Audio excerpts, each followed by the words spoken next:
ওখানে?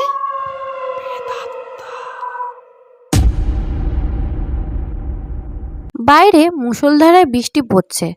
শিবু মনিদার সঙ্গে চায়ের দোকানে বসে কথা বলছে। বলি ও মনিদা, বয়স তো অনেক হয়েছে, এবার তো বিয়ে করো নাকি? যাকে চেয়েছিলাম তাকে তো পেলাম না, বিয়েটা করে বা করব কি? তা তুমি কাকে চেয়েছিলে যে তাকে পেলে না? সে অনেক বড় গল্প রে। ও মনিদা, একটা কথা বলবো, গল্পটা বলো। মনিদা কি একটা বেশ ভেবে নিল আর বলা শুরু করলো। এত করে বলছিস যখন, ঠিক আছে, শোন। আজ থেকে 12 বছর আগের কথা। আমি তখন কৃষ্ণপুরে থাকতাম, বুঝলি। আমাদের পাশের বাড়িতে একটা মেয়ে থাকতো। তার নামটা কি ছিল যেন, হ্যাঁ, মায়াবতী। ছোটবেলায় সে তার বাপ হারা হয়েছিল। যখন তার বয়স 15 বছর, তখন সেই অভাগী মা হারাও হয়ে যায়। তখন আমার বয়স কত হবে, 18।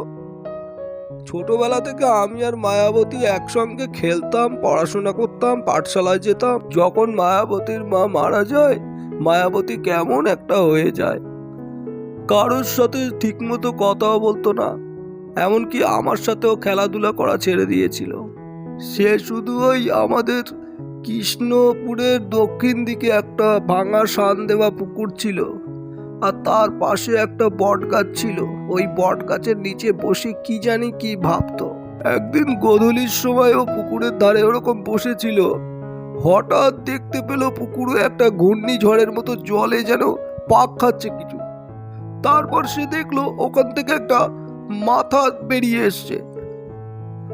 আর ওই মাথা বেরোনো দেখে মায়াবতী ভয়ে চিৎকার করতে লাগলো। আহ! আহ!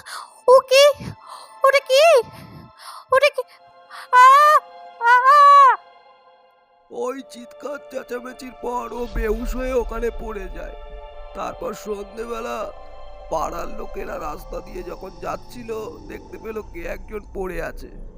তারা ধরে নিয়ে বাড়িতে নিয়ে গেছিল, বাড়িতে নিয়ে রেখে দিয়েছিল।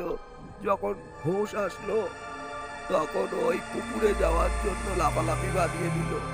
আমাকে যেতে দাও ওখানে। আমাকে ডাকছে। আমাকে নিয়ে যেতে এসেছে ও। আমি যাব। আমাকে ছেড়ে দাও। ছেড়ে দাও বলছি। এইসব শুনে ওই পাড়ার একজন বলল, হ্যাঁ, নিঘাতে মিশিরি কাজ। এবার আমি বুঝতে পেরেছি, ও সেই টান দিচ্ছে, ওর মায়ায় চলে যেতে চাইছে।